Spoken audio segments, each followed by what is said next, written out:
시청자 여러분 안녕하십니까? VOA 뉴스입니다. 북한이 김정은 위원장의 첨단 전술무기 시험 지도 사실과 함께 억류 중인 미국 국적자 추방 결정을 밝혔습니다. 미국 내 전문가들은 전형적인 북한식 전술이라고 분석했습니다. 박승혁 기자의 보도입니다.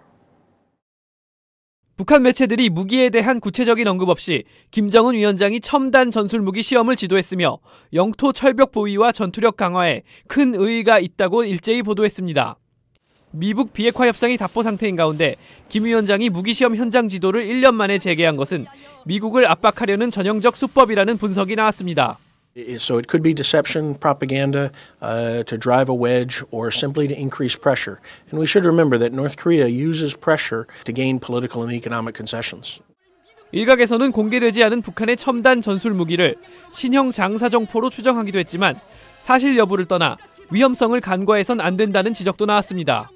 And we should remember that the North Korean People's Army is an artillery-based army, and artillery systems provide a great threat to the south and are really key to North Korea's offensive capabilities to be able to overcome the South Korean defenses.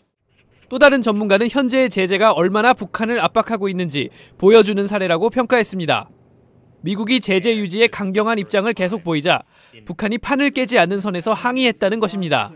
He's trying to do anything he can to break those sanctions. That tells me that the sanctions are having the maximum pressure impact that we want them to have. 북한은 한편으로 억류 중인 미국 국적자를 추방하기로 했다고 밝혔습니다.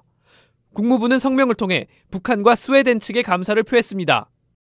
국무부는 이번 석방에서 북한에 있는 스웨덴 대사관이 큰 역할을 했다며 트럼프 행정부는 미 국민의 안전을 최우선 순위에 두고 있다고 밝혔습니다. VOA 뉴스 박승혁입니다. 미국은 현재 북한의 무기 프로그램에 들어가는 모든 자금을 차단하기 위해 노력하고 있다고 국무부 고위 관리가 밝혔습니다. 북한 선박의 불법 환적을 막기 위한 국제사회의 공조도 강조했습니다. 안소영 기자입니다. 워싱턴 DC 내 헤리티지 재단 간담회에 참석한 크리스토퍼 포드 국무부 국제안보 비확산 담당 차관보는 대북 제재를 위한 미국과 동맹국의 노력을 강조했습니다. 북한의 제재 회피를 차단하기 위해 반드시 필요하다는 겁니다. We will keep working with partners around the world to do some of the things that I was describing to you today, and also to work with those partners to improve their capabilities and their willingness to combat DPRK sanctions evasion. 포드 차관보는 이어 트럼프 대통령의 유엔 총회 연설을 상기시키면서 북한의 선박 간 불법 환적 단속을 대표적인 사례로 제시했습니다. 미국은 파트너국과 해상 순찰, 감시를 강화했고 북한의 불법 활동에 연루된 개인과 기업을 처벌하고 있다면서 이 같은 조치들은 북한의 대량 살상 무기와 미사일 프로그램 개발에 들어가는 모든 자금을 차단하기 위한 것이라고 강조했습니다. We are in fact working to shut down every tendril and node of the networks through which Pyongyang obtains revenue for its WMD and its missile programs. 또 북한의 현재 협상 태도를 지적하며 비핵화 전까지 대북 제재를 절대로 완화하지 않겠다는 미국 정부의 단호한 입장을 재확인했습니다. North Korea steps up its own efforts to trick our friends and allies into relaxing sanctions pressures that would lead Pyongyang to conclude that it doesn't actually have to implement denuclearization after all. 마이크 폼페이오 국무장관이 밝힌 검증 실무그룹에 대해서는 외교, 안보, 핵 문제 등 전 분야의 전문가들로 꾸려졌고 국제원자력기구 IAEA가 검증 과정에서 중요한 역할을 할 것이라고 밝혔습니다. VOA 뉴스 안소영입니다.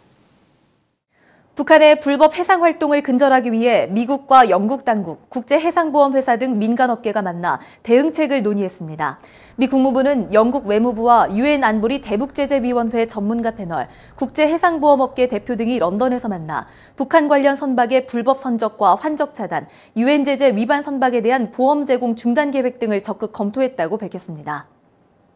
엘리엇 엥겔 등 미 하원 의원 7명 이상이 트럼프 대통령에게 미북 이산가족 상봉을 촉구하는 서한을 보냈습니다.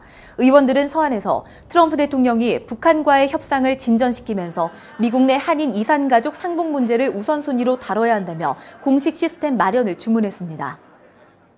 지난 1969년 납북된 대한항공기 탑승자의 아들 황인철 씨가 남북항공 실무회의가 열린 16일 기자회견을 열고 아버지의 송환을 다시 촉구했습니다.